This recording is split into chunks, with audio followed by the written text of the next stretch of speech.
In an effort to foster a greater understanding and utility of the Caribbean Public Procurement Notice Board, CPBNB, and the National Advertising Portal, NAP, a 3-day capacity building workshop was conducted with senior procurement officers in the public service. Director of the CARICOM Single Market, Titus Sprayville, said that the notice board and advertising portal form part of the electronic tools that have been provided as part of the public procurement regime pursuant to Article 239 of the revised Treaty of Chaguaramas.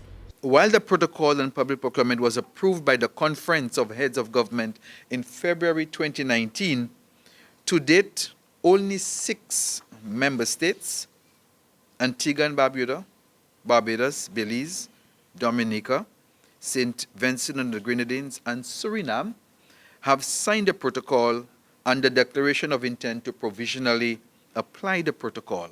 Saint Lucia, he said, has not yet signed the protocol.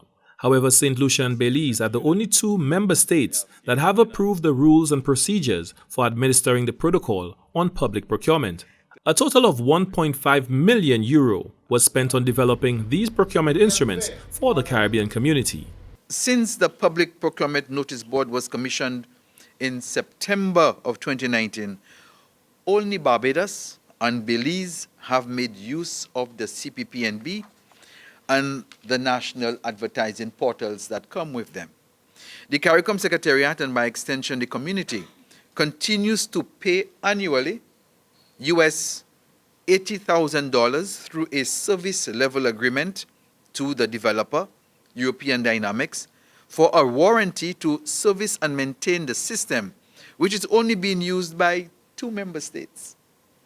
Sprayville added that there appears to be a lack of internal coordination in member states, which continues to stifle progress on critical matters, which effectively deny the people of the Caribbean the benefits intended from the Caribbean single market and economy. Notwithstanding the presence of the CPPNB and national advertising portals, some member states, in their wisdom, have invested significant resources in new public procurement systems while not making use of the existing system. Permanent Secretary in the Department of Finance, Francis Fontenelle, said this 3-day capacity building opportunity will afford procurement entities an appreciation of the objectives of regionally integrated procurement, the benefits to be derived, and the manner in which those benefits can be achieved.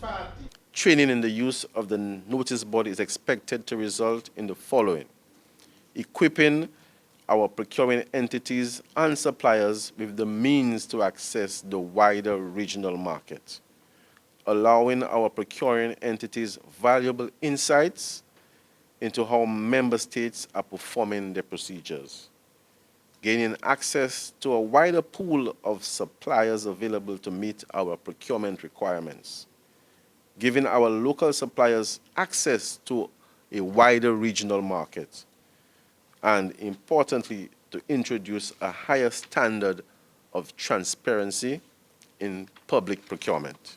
He noted that the level of transparency is premised on fairness and openness in the procurement process.